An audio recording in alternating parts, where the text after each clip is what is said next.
All right, guys. Today we are back with another amazing episode of the Origin Story podcast. And today we get the privilege to uncover the origin story of a man who was bred to be an entrepreneur by his father. He was taking home more money as a teenager than 99% of adults twice his age.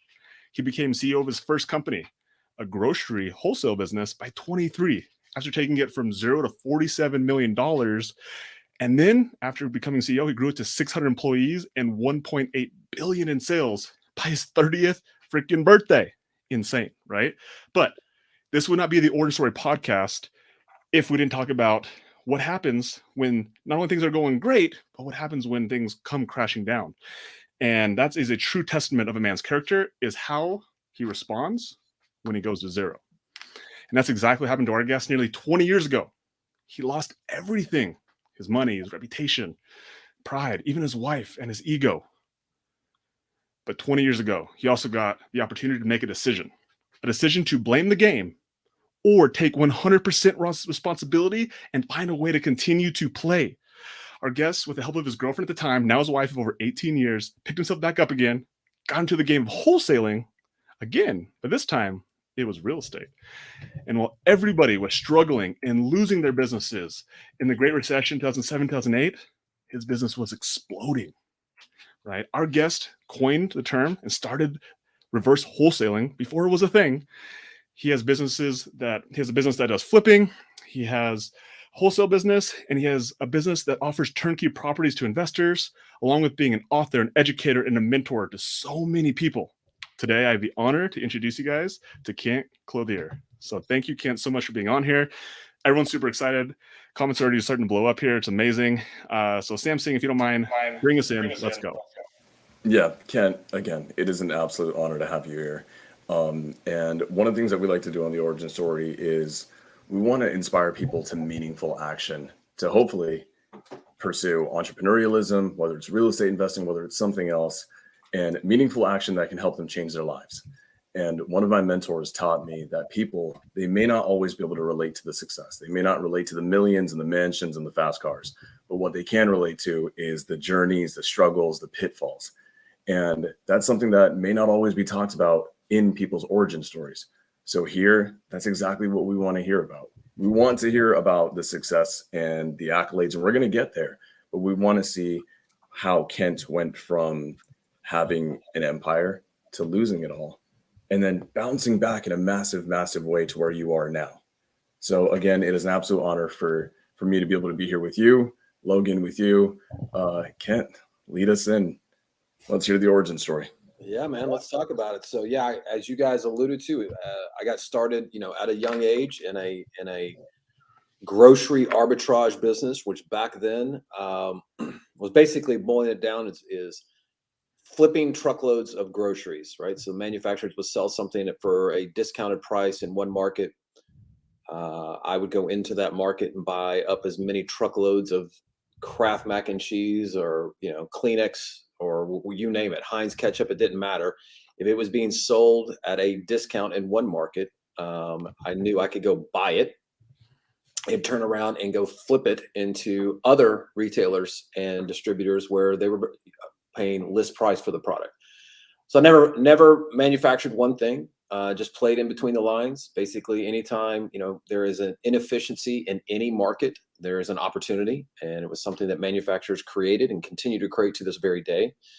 And then, as you guys alluded to, basically, I was the guy that I think that a lot of people can relate to, especially the guys that are here. That, I was that 25-year-old guy who had never failed, who wanted to outwork everybody, got to the office 5 o'clock in the morning, didn't leave till 8 o'clock at night, told myself I was doing all of this for my family and, for building a better future and all that kind of stuff. So basically built an entire empire at the expense of my family, at the expense of everything that really mattered. And was very, very lucky, because when I was 30 years old, March 14th of 2000, walked in, got into a run-in with my partners, decided I was out of there, quit in about a 30-second spat, and proceeded over the next 2 years to try to build a business to go toe-to-toe with my former partners, right? And go, in every conceivable way I could try to create a zero-sum game, that's what I was trying to do. In other words, if I could win and make them lose, that's what I wanted. That's what I wanted to happen. And that is a horrible, horrible way to go about business. The reality of it is that, you know, you want to build, there's plenty for everybody, right? You want to approach business from an abundance mentality, not a scarcity mentality. But I was too young and immature, and quite frankly, had experienced way too much success for so long and was way too competitive that I believed I needed to put everybody else out of business in an effort for me to win. And that backfired dramatically for me.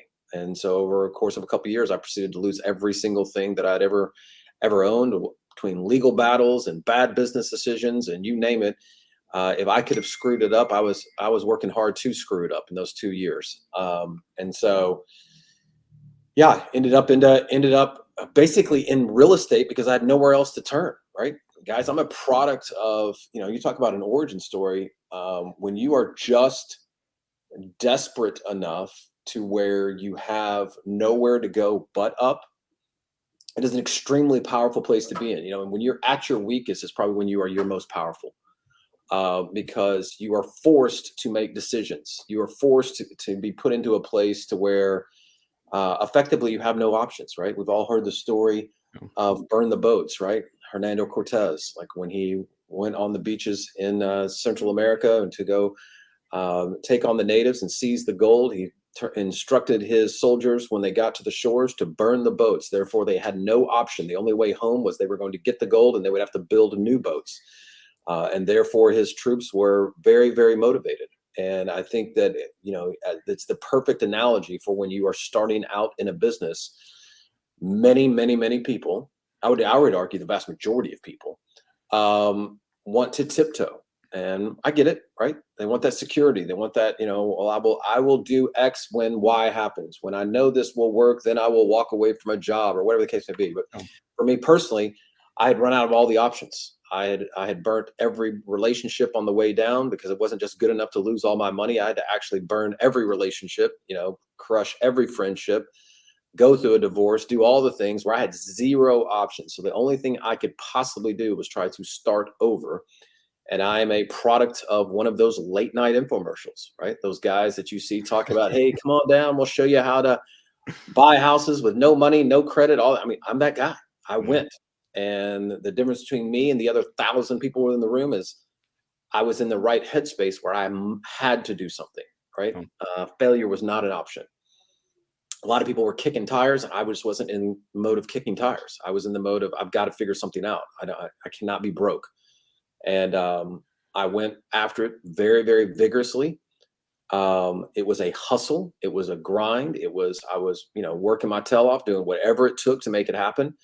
But I quickly flipped, you know, a lot of houses and figured out that, all right, this is cool. I'll never be broke again because I know how to flip houses, but I don't have a business. And so over the course of the next few years, you know, Logan, as you alluded to, I became extremely passionate about using everything I had learned in all of my previous experience, bringing that over into this new real estate hustle. And one of the few guys, if not one of the first guys, to turn wholesaling into a really, really big business. You know, our company now, our investment company flips 120 houses a month. Our wholesale company wholesales 40 houses a month. You know, our property management company manages 7,500 single family homes to this day. And so it is you never know where it's going to go. I can tell you as it relates to, again, the origin story. You know, Steve Jobs has an amazing quote when he gave his Stanford commencement address. If you've never watched it, I highly recommend you go watch it on YouTube. And he says, you cannot connect the dots looking forward. You can only connect them looking back. And what that means, at least certainly what it means to me, is that when you're in it, you have no idea you're in it. Yeah. You're fighting. It's a struggle. You certainly have to have some, you know, you got to start with the end in mind as much as humanly possible. But most people, when they're starting their entrepreneurial journey, it is about one thing. I don't want to be broke. I want to figure out a way to make more money. I want to figure out a way to not have to work for somebody. I want to try to figure out a way to control my own income, control my own destiny. And when you approach that extremely vigorously and you are learning along the way the lessons that life is teaching you, and putting like I said, systems, processes, people in place, when freedom and time become a huge part of what you're trying to do, again, you'll sooner rather than later, you'll arrive at a place, at least I believe this, you arrive at a place and you look back and you're like, oh, I get it now. That's where, when I made that decision, it made a huge impact. That relationship made a huge impact. That circumstance where I lost everything, another one, made a huge difference in my life. And so I think that it's really challenging when you're in it to realize where you are, but once you get a little distance from it, it's very impactful when you realize that, man, the decisions you're making on a daily basis, how they can snowball into something that is, like you said, I mean, look at where we are now. I never set out to do this, but here I am. Wow. That is, there's so much to unpack there. There's so much to unpack there. And one of the things, I love this. This is a theme that's been kind of prevalent a lot. And that's about, I love the fact that you talked about burning the ships, burning the boats. When I got into this game, I basically had to decide that because I loved the previous industry that I was in, that there would always be a little bit of a feeling of wanting to go back, right? And I knew that if I wanted to make it in this game, I had to basically burn the boats. So that rings true with me. And another thing I love that you said this is that when you're in it, you don't know that you're in it. You have no clue. It's just, you're just going through the motions, and life may suck or life may be great, but it's not till a year later where you start really having the perspective to realize that these things connected this way have yielded this specific result.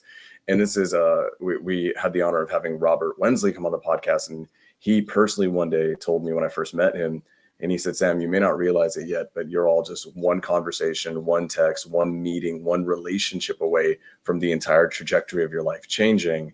Amen.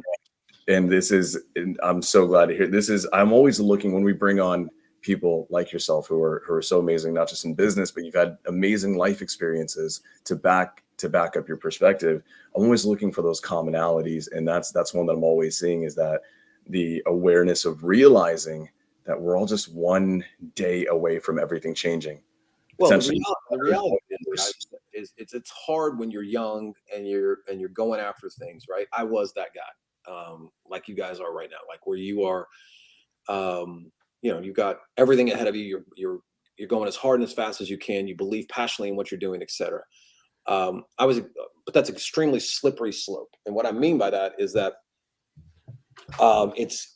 you have to make a point of doing what you're doing right now, being reflective and understanding the lessons and playing full out on a daily basis, not just at a transactional level, but at a relationship level, right? Because to Robert's point, I mean, you never know how close you really are. If you've ever read the book 3 Feet from Gold, you really have, there's no way any of us at any given time could possibly understand the impact of what we're doing today and how that ultimately is going to play out, many, many years from now, decades from now, generations from now. But I'll give you a really, really good example. A really good friend of mine, Ed Milet, he and I were talking one night having dinner, and he made a comment to me that I'd really never thought about, but it really helps to put things into perspective, because I'm the son of an entrepreneur. And so my father walked out. He was extremely successful in the grocery industry. I think he was probably 30 years old, making a lot of money, was running a very big grocery chain in Texas, et cetera, et cetera. And he decided to walk out one day. I think I was 15 years old, maybe even, 12 years old. He walked out one day and decided he was going to go and start his own grocery store, start his own convenience store chain, and go fight for his dream, et cetera. And so I had a front row seat to what it looked like to be an entrepreneur, very, very early age, right? And was right there in the battle with him, in the thick of it all day long. I was bred to be an entrepreneur. I was never told one time I ever needed to go to college. In fact, I was always told that, college isn't going to do you anything that's going to help you. If you go look at anybody that's wildly successful in life outside of doctors and attorneys, et cetera, almost all of them, what they gained at college was probably some life experience, but the knowledge that you need to actually go run a business and build a life you're not going to find that in college. And so I was just told good isn't good when great is expected. Go be great. Go do whatever, find your passion. And that was extremely beneficial to me as growing up. But I think back, and Ed pointed this out to me. He's like, I just want you to consider for a moment. He's like, Kent, you've now had the ability to impact millions of people, right? You literally have trained the better part of 100,000 people on how to be entrepreneurs in the real estate space, change their lives, change their kids' lives, et cetera, et cetera. But just consider for a minute that none of that happens. It's reasonable to assume that none of that happens if your dad doesn't walk out of his job. Yeah. So think about that. Like one decision in one moment that's all about you, ultimately 30, 40 years later, has now had the direct impact on impacting hundreds and hundreds of thousands of people, which ultimately means it's millions of people when it goes into their kids and grandkids, et cetera. Because when you teach somebody to be an entrepreneur, they're going to teach their kids to be entrepreneurs. And so you never understand it when you're in it, is the point. You know, you got to play full out for you every single day. And you've got to go and fight. You have an obligation. If you're in this country at this time, you have an obligation to fight and fight hard to make your dreams come true. Nobody's going to do it for you. And I guarantee if you do that more often than not, the person you become along the way and the people you impact along the way will be much more rewarding than you've ever even imagined. Ken, I really like, I'm feeling your energy. I can feel like how committed you are and how much like you enjoy this. And like, this is like the way you talk with certainty is very magnetic. It's very attractive. And I want to touch on the point with your dad. Like we're looking at it now, you know, 30, 40 years later, but what was that relationship like as a kid, as your dad grooming you to be an entrepreneur? Like, what were those conversations like? Brutal. Yeah. I hated every minute of it. Let's talk about that. Kind of tell us what are the things that some of the things that you went through. Yeah. So as a kid, the expectations on me, I mean, I worked inside of all my dad's businesses as we were growing up. I am by default, I'm the firstborn. I am my father. So our personalities are extremely strong. And therefore, as I got older and as I became more self-assured, more successful, better at what I was doing, ultimately we knew we could no longer actually work together. You know, so he runs the investment side of the business. I run education, coaching, everything I do over here. And it is symbiotic today. And but even to this day, we have our challenges working together in any meaningful way because we're extremely strong personalities. And so my father was 19 years old when I was born, right? So as I'm 15 years old, I'm starting to figure out who I am as a young man. I mean, this guy's only 34 years older than me. So I mean, he could whip my ass at any given time. I mean, it was no joke, right? And so he was a really, really strong personality, still is to this day. Very, very confident and 100% believed in what he was doing and pushed really hard down on me and my brother at the time for us to be great at anything we set our mind to do. Again, good wasn't good when great was expected. So even when we felt like we had accomplished something, if we knew we could do better, he wanted that out of us. Now, he wasn't militant or anything like that, but he was, we were expected to get good grades. We were expected to be disciplined. We were expected to be, if we were going to go out for the sports, like I played football and baseball and track and everything. My brother did the same in Texas, right? Where, Texas high school football is a religion.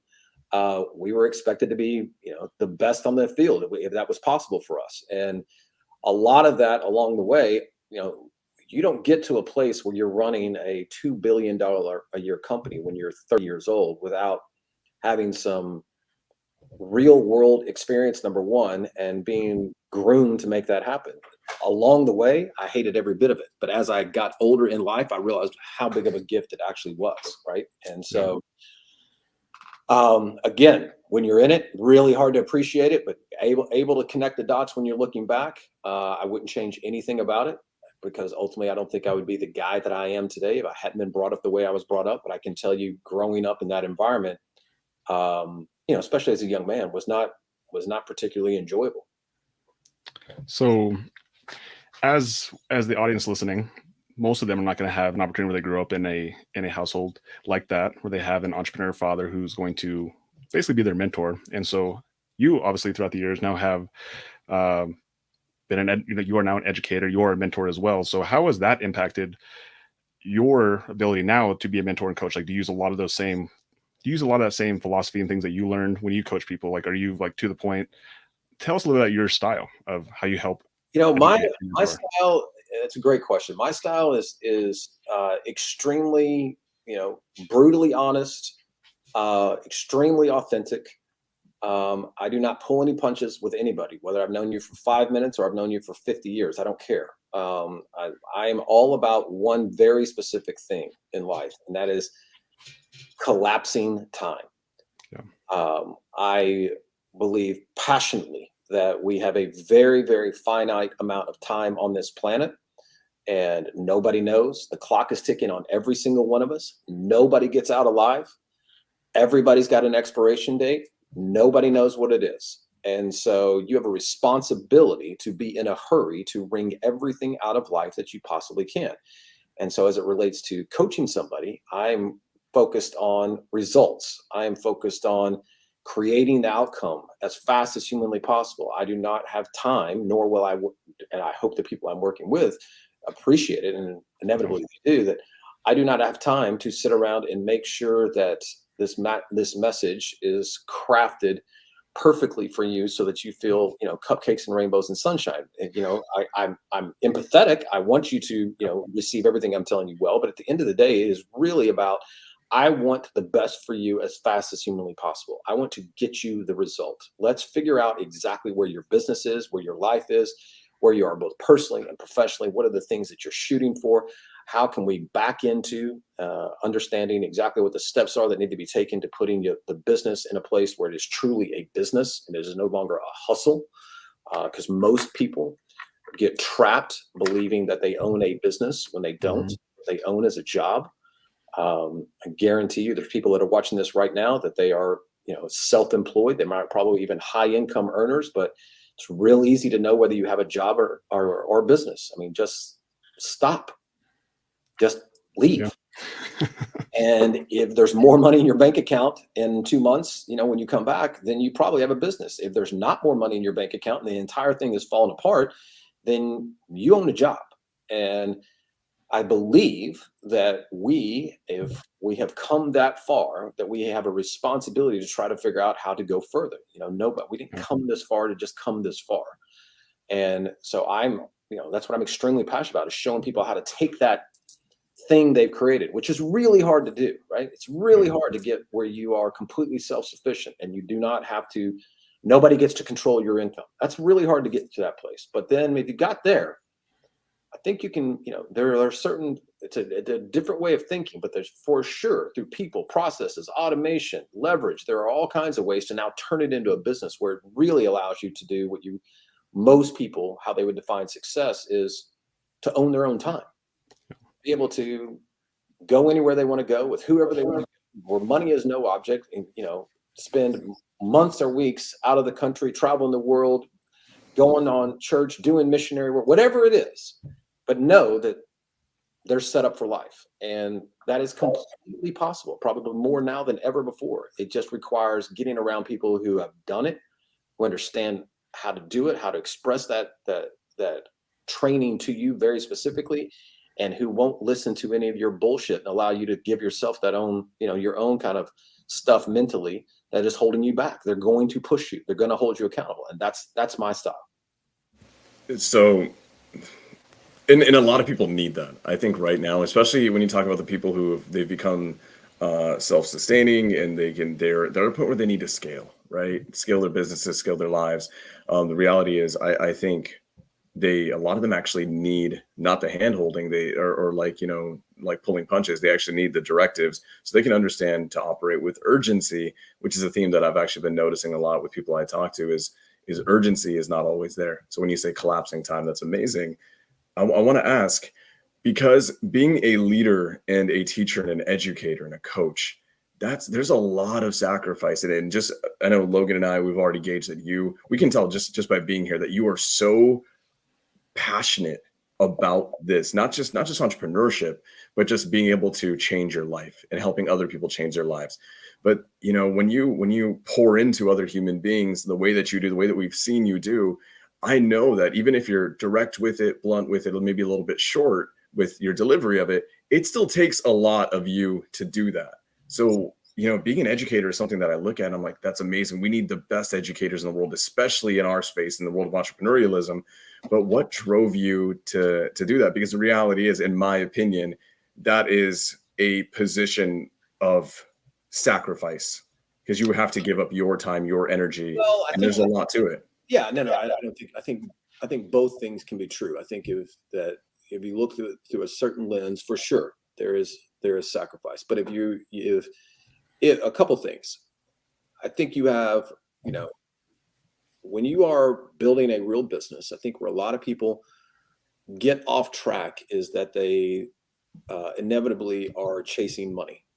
Okay. And when you chase money, money runs. And you have to put yourself in a position to where you are attracting the people to you that are most deserving of your time, or that are, and then I think I'm particularly good at that. That when my message is extremely polarizing on purpose, right? If you are, if you're a tire kicker, if you're somebody who isn't committed to the process, if you're somebody who's not really looking to make big changes in their life, if you're somebody who isn't really trying to become the best version of yourself, then I don't have time for you. So don't even bother, right? Because I'm not even going to give you the time of day. And when you kind of use that type of, and by the way, I mean it. It's not a marketing ploy. It's just I value my time and I value theirs. What that has a tendency to do, and I would tell anybody that you really have a responsibility to do this, because in my opinion, it's a 100% close rate. And what I mean by that is that when I am completely authentic and I know exactly what I'm passionate about, I know exactly what I'm good at, I know exactly who's the perfect customer for me and who I can serve best. And I will not cut any corners, and I have no problem screaming it from the hilltops. What happens is one of two things takes place in a prospect's mind. Either one, they're like, this guy's a jerk off and I want nothing to do with him, and they will just run. Or two, they're like, that's my guy. That is the only person I want to be around. And so either way, I'm winning, right? So I'm not wasting time with people who don't want to be in my world. And the only people that are getting into my world are the people that are extremely passionate and that I would actually want to spend time with. So Sam, to your point, it doesn't feel like a sacrifice when you're surrounded around people that are passionate about the same things you're passionate about, right? They're willing to invest in themselves, not only from the easiest thing people will do when they come into me is write the check. That's the easy part. And it's a big check. But they're going to get held accountable. They're going to have real skin in the game. They're going to get pushed harder than they've ever been pushed, but they're also going to realize results they've never thought that was even possible for them. And so when you combine all those things, it's kind of the magic sauce. Suddenly it doesn't feel like sacrifice. Suddenly it feels like really living out exactly what you want to happen in your life in a really profound way. If I'm not going to be with my kids or my wife, or I'm not going to be, if I'm not going to be doing something personally that I love, or I'm not going to be actually in my business, I certainly want to be working with people and coaching people that I'm passionate about as well. So set yourself up from the very beginning. It isn't about whether you can write the check. It's about whether you're cool enough and can write the check. And when you do it that way, then things don't feel like it's much of a sacrifice. I hope that answers your question. No, it absolutely does. And I figured that, doing it at that scale, right? The reality is you've done well. You've definitely done well enough to not have to go and teach. I mean, how many people? Is it thousands? Is it hundreds of thousands, with the ripple effect of how many people you've affected? But I see, like my mentors, I look at Pace Morby and the amount of lives that he's affected, right? I look at Jamil Damji, the amount of lives that he's affected. And I can, from a day-to-day perspective, I've realized that all these amazing givers and coaches and educators, the ones who really should be in the positions that they're in, not the ones who are like really time wasting, just selling courses. It's always unique, and I always want to hear their perspective on what are they actually getting? Because I know a lot of it for Pace, it's not the money. I don't think the money matters at all to Pace. It's the community. It's the ability to affect change. I believe in exactly what I told you. I believe that it serves a much higher purpose for me. I believe that there are people that are designed to create impact in the world. I mean, again, going back to somebody who this is an amazing question for. Somebody like Ed Milet, right? This is a guy worth hundreds and hundreds and hundreds of millions of dollars. You know what he doesn't have to do is go do speeches all over the country. He doesn't have to go do podcasts, and he doesn't have to write books, but yet he does all of them, right? He realizes his purpose in life is he is one of the unique people on the planet that are designed to create massive impact on the world. Like that his messaging, his teachings, his strategies, the things that come out of his mouth actually matter to people. And I believe I'm cut from the same thing. And Pace is another one. Like there are just people that it's not about the money. So don't chase the money, because if you're getting in for the money, I can tell you get in for the wrong reasons. It's not that there's not good money there, but if you're actually there to create impact in somebody's life, that that you can wake somebody up, that you can unlock something inside of somebody, then you're good at that and really help them realize their potential, then I feel like you've got a responsibility to make that happen, because those people are very, mentors have played a huge role in my life. They play roles in your life. I mean, that's the role. If you have the ability to reach down, pull somebody up and unlock something inside of them where they can get, maximize all their potential, then man, tell me, when you get down to the final seconds of life and you're looking back, that's a life well lived, man. I mean, I tell everybody a lot. My why is very simple. When I think everybody should understand exactly what their why is. Everybody's going to go out at some point, but man, if you get there, when I go out, I'm looking down and I see my two little girls sitting next to my casket, knowing that somebody will get on an airplane and fly all the way across the country, not all the way from the other side of the world, just to show their respect to my two little girls, and walk up to them and say, your dad mattered.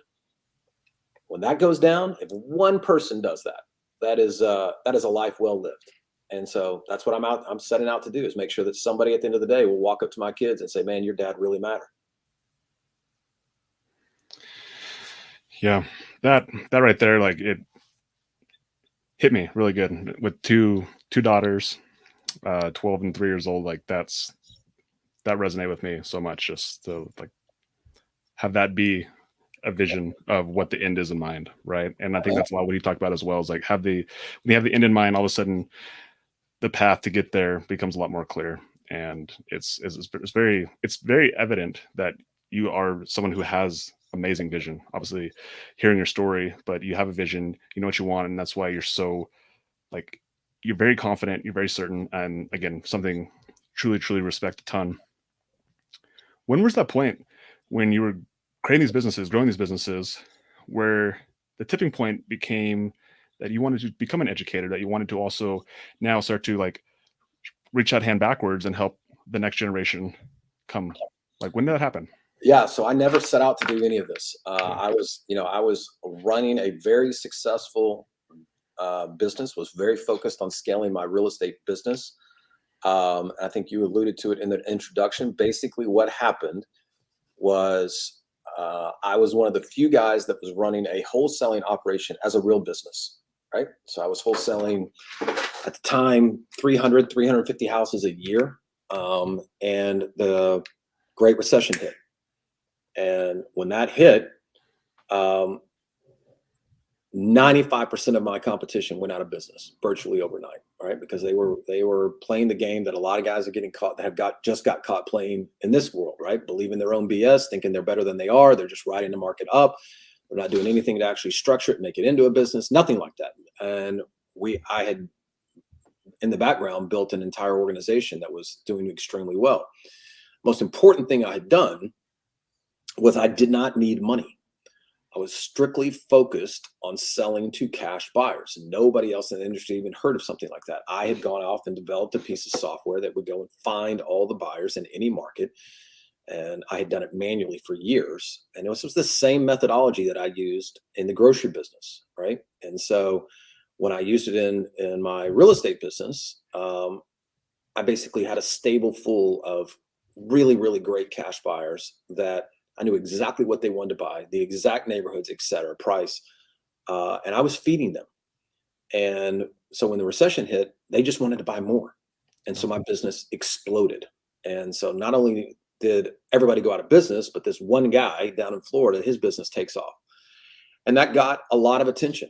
A lot of people that were in this particular space, putting on seminars and events, et cetera, like, man, we don't know how you're doing this. Can you come tell us and show us?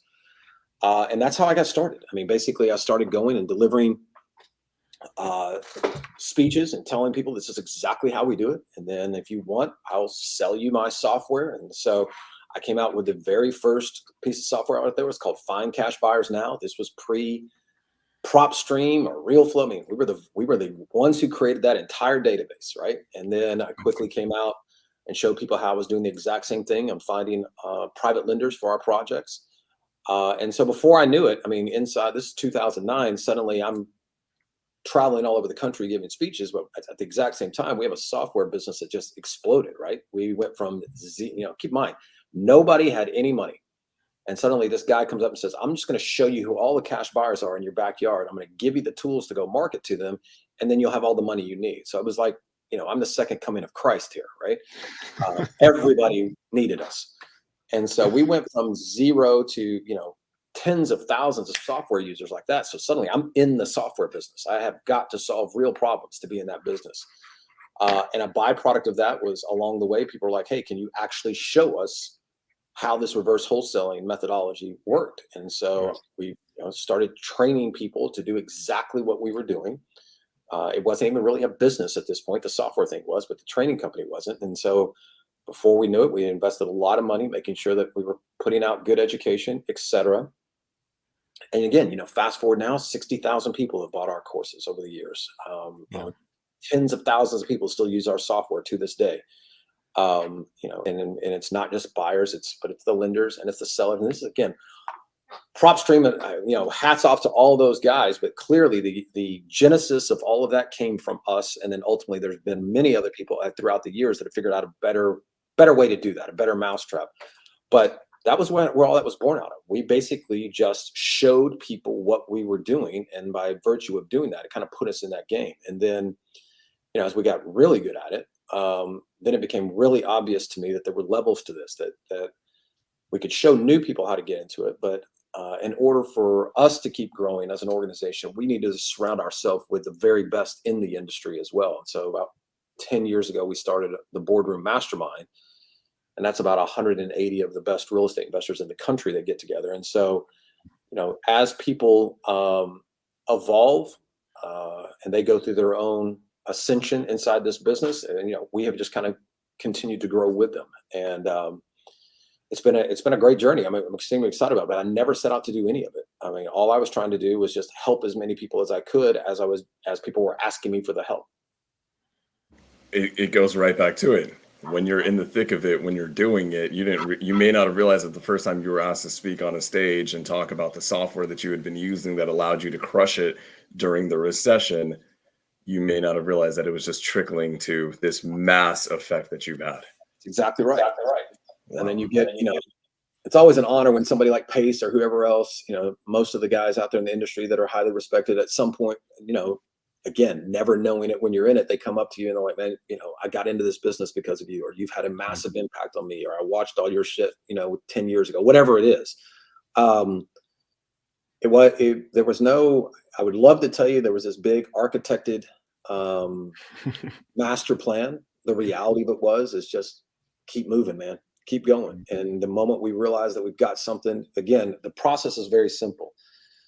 Do the things to give as much as you can. Take care of the customers as best you can. And once you realize there's actually something there, you're filling a need, well, then you have a responsibility to turn it into a business.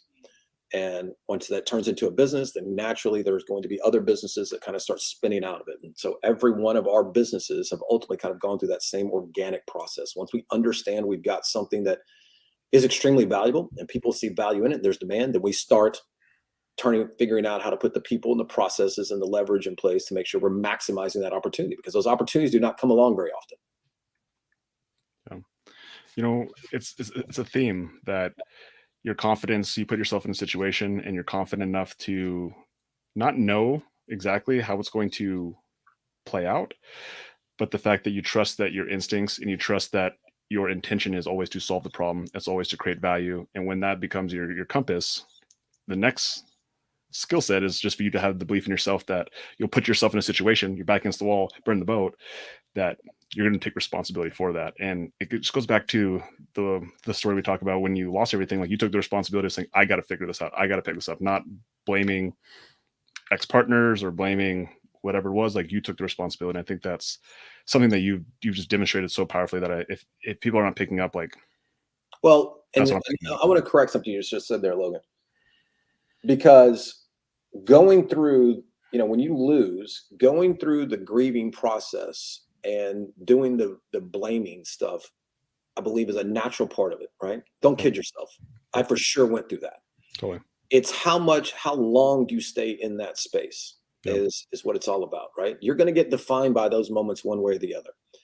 And you can be defined as the person that got beaten down and never got up. Or you can be defined as the person that figured out the rising phoenix, how to get back on top of it. And if there's no guarantees that you're going to get out, there's no guarantees you're going to get back on top. There's no guarantee, none of that. You're not even thinking like that. It's just like, I just can't be in this space anymore. I can't be, I cannot be a victim. Most people watching this today, I can tell you, beyond any shadow of a doubt, you might play the role of a victim, but you are not a victim, right? There are real victims in this world, and you are definitely not one of them. And so getting out of that headspace is a big, big deal. Like tuning into podcasts like this and feeding your mind what you need, getting around people who build you up, get around people that hold you accountable, get around people that expect more of you than you're willing to give, at that particular moment is really important, because it's easy it's a very slippery slope. It's easy to fall into that victim mentality. It's easy to feel sorry for yourself. It's easy to blame other people. It's easy to get into that. And everybody does it. But it's what you do in those moments ultimately, and how fast you get out of it. Are you focused on the obstacles, or are you focused on the opportunities? Because the obstacles exist, right? There's nothing easy about anything any of us try to do. But the opportunity to live your life on your own terms is so big, and you get more what you focus on. So just stop focusing on the stuff that's in front of you, because that plays into the victim mentality. Start focusing on, man, I'm just not going to be this guy. I'm not going to be this girl. I am not a victim. And if you want to see real victims, go to a place like, Managua, Nicaragua, or go to Haiti, right? And you'll see what real victims look like. You'll see what it really looks like to be destitute. You'll see what real problems are. Be grateful for your problems, man. At least I live in a place and at a time where these are my problems. I get to solve this. And nobody's telling me it's going to be easy, but at least these are my problems, right? My problems aren't, I don't have any food. I have young children. I can't provide, shelter for them. There's no clean water. There's no clean sand. Those are real problems. Those are real victims, right? We are not those. And so when you kind of get into that headspace as fast as humanly possible, then it becomes pretty straightforward navigating your way out of tough times. But don't kid yourself. I didn't sit around, at all and say, I got this. No, there was plenty of times where I was like, man, I'm struggling. I don't know what to do, but I'm going to figure it out, because I'm not going to be this guy. I appreciate your perspective and your wisdom. Obviously, you've been in the game for 30 plus years, right? So you have that perspective, which it's so valuable. It's not talked a lot about in the space, is that you have the arrows in your back, you have the experience.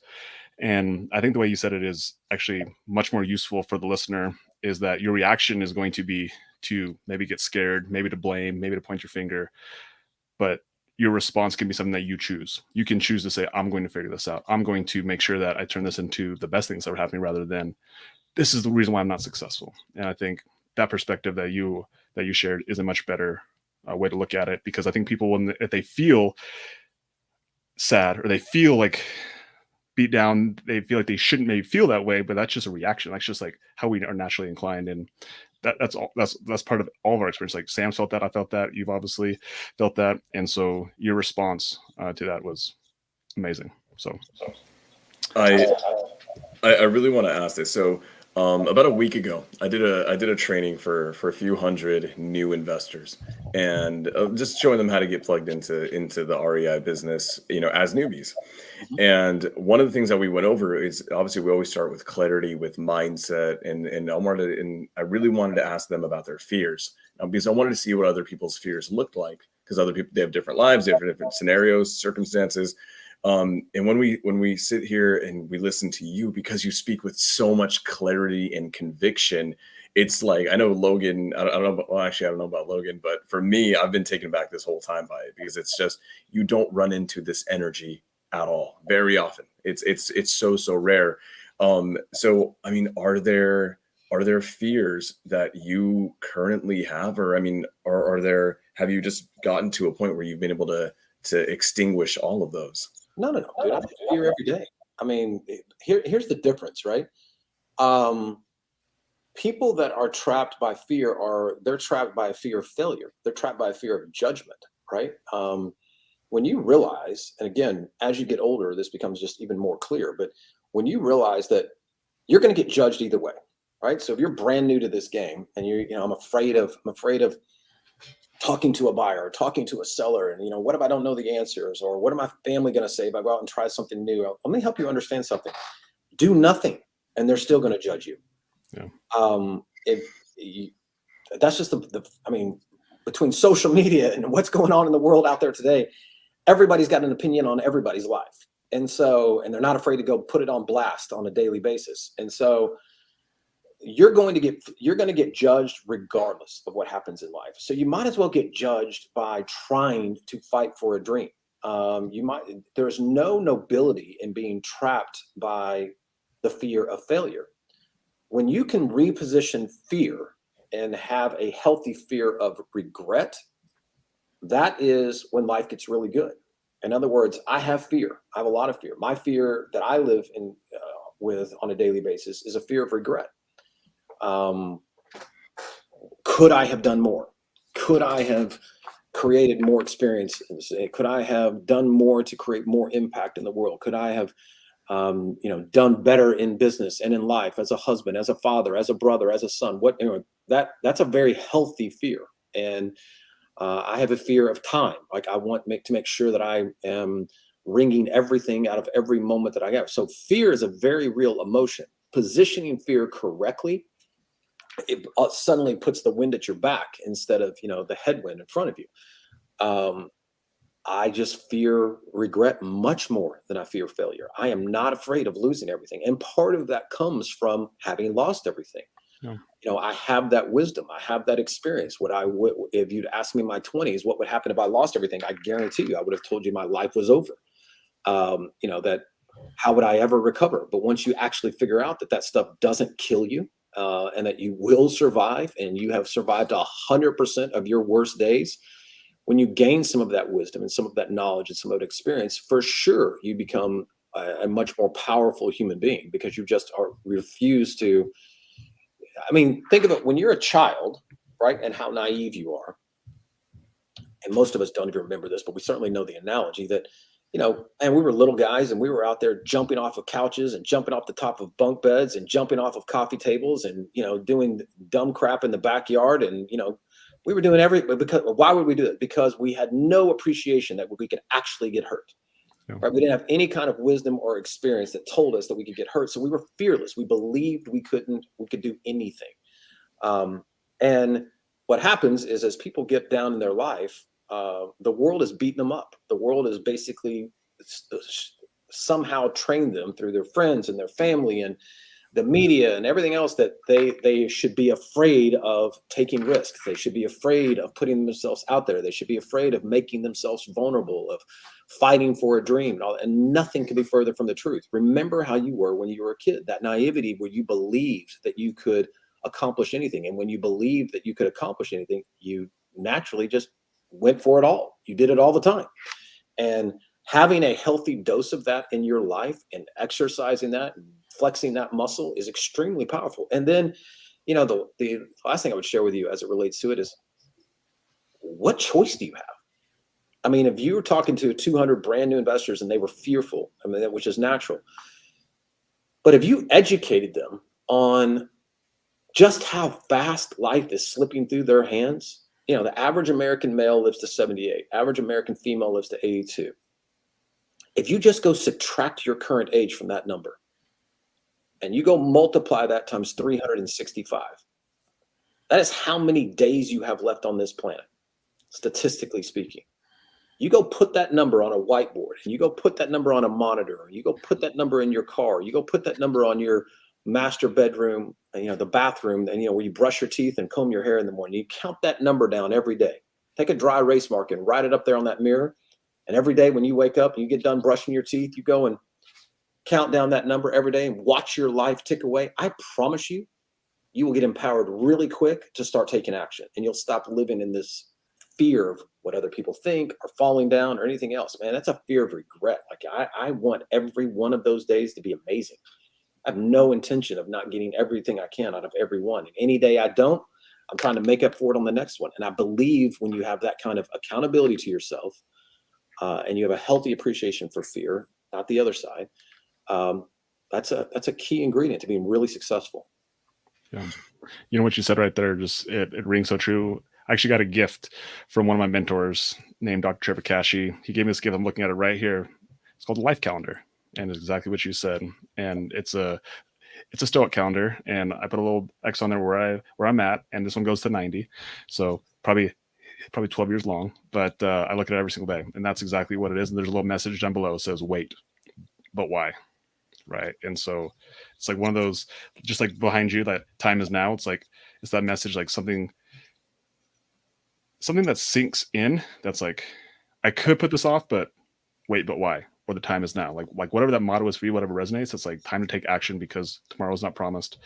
And it's so powerful when you act that way, when you act with like on purpose, intensity. with intention. Yes. Exactly. This moment matters, right? I get asked all the time, why don't I wear fancy watches and all that kind of stuff? Man, I have a wristband that is on my wrist that says the time is now. And funny thing about it, every time I look at my wrist, that bitch is right.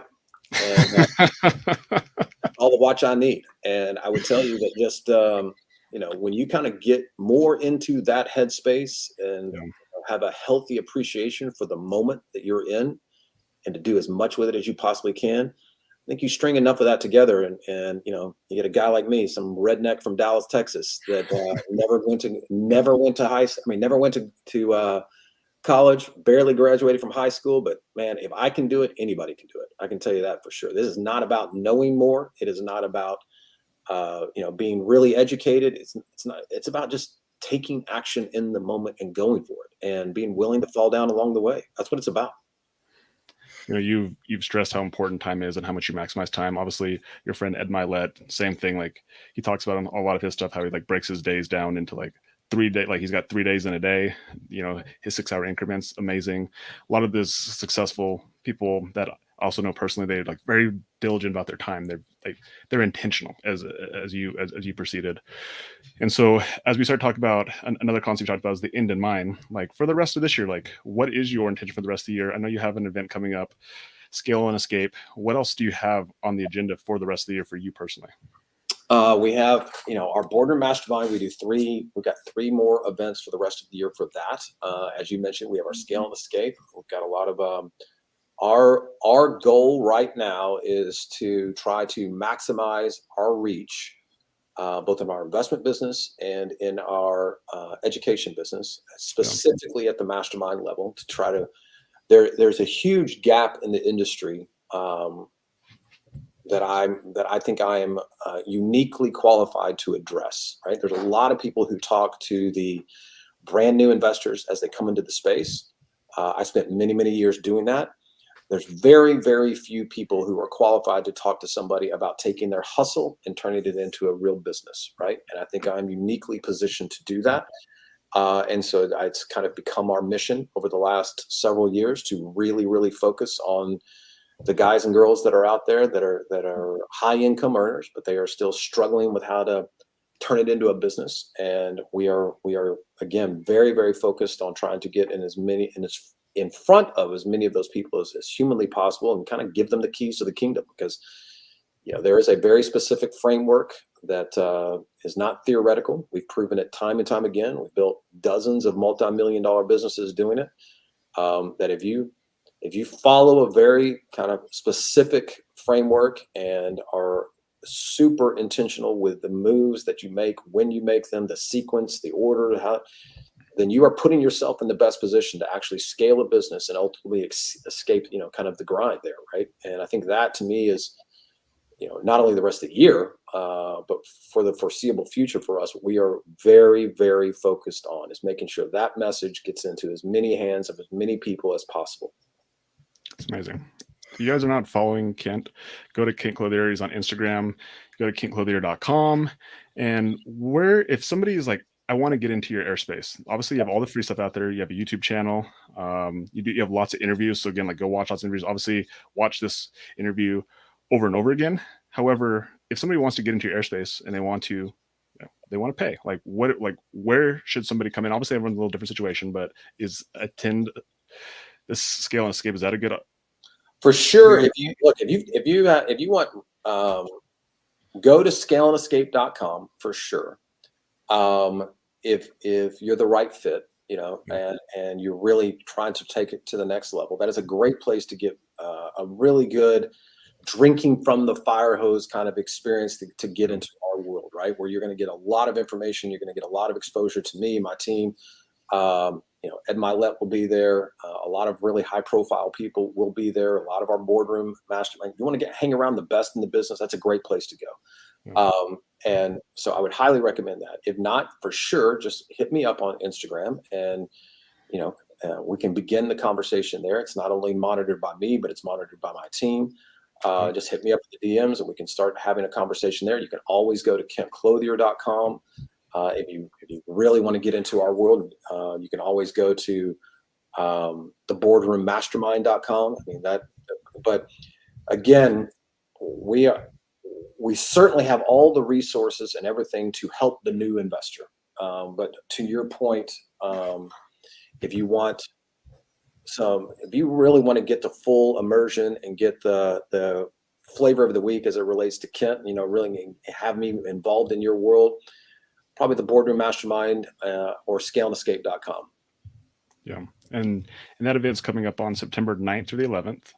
And Kent's obviously speaking, Elena Cardona speaking, Pace is speaking, Jamil is speaking. Man, just like an awesome crew. And then of course, again, the people who are going to be there, right? That's where the connection of the people who are part of your boardroom mastermind already, people who are already part of your circle, your team, and where's that? That's in Florida, correct? It's in Fort Lauderdale, Florida, at the Hard Rock Hotel and Casino.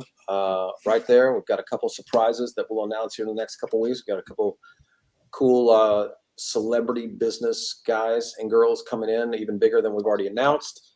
That'll make it really cool. And to your point, Logan, the people that are in the crowd there, I mean, this is an event that is designed for people that are looking to scale, their businesses. So there's a great number of people in that room that are the real deal, right? They are playing at a very high level somewhere, in North America. And so it's an opportunity to really get around some real players.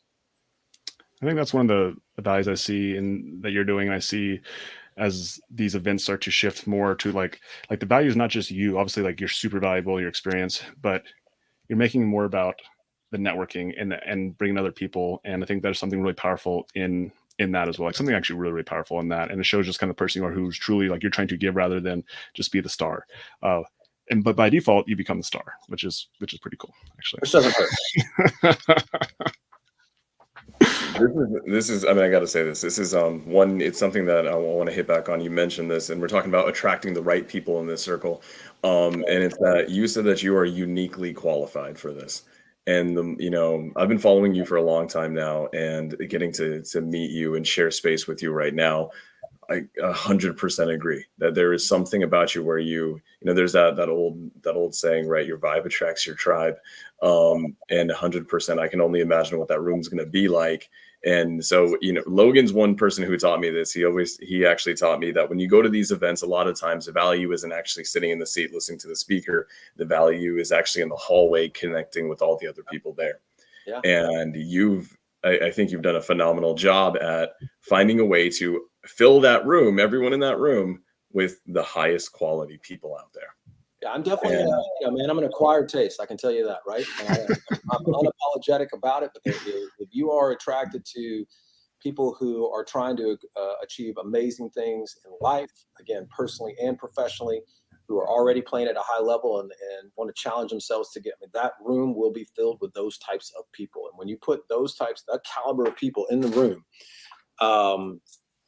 to your point, man, it's hard not to get value in the room and in the hallways and at the networking parties and all the lunches and all those things. I mean, it would be really challenging not to get a tremendous amount of value out of being around those types of people, right? A rising tide raises all ships. So when you get around people that are all trying to move move up, naturally you kind of start moving up. Yeah. It's amazing. Well, Kent, again, thank you so much for your time. Again, if you guys want to get connected, Instagram, Kent Clothier, KentClothier.com, Attendance Escape, ScaleandEscape.com. That event's coming up in September. And we just want to say thank you so much for sharing not only your time, but your wisdom and truly your energy. Your energy is what is contagious, and that's what will continue to get people to take action. So for the Origin Story podcast, Kent Clothier, thank you so much. Sam Singh, appreciate you so much, my friend. That's it for us today. Peace. See you guys. Thanks for having me.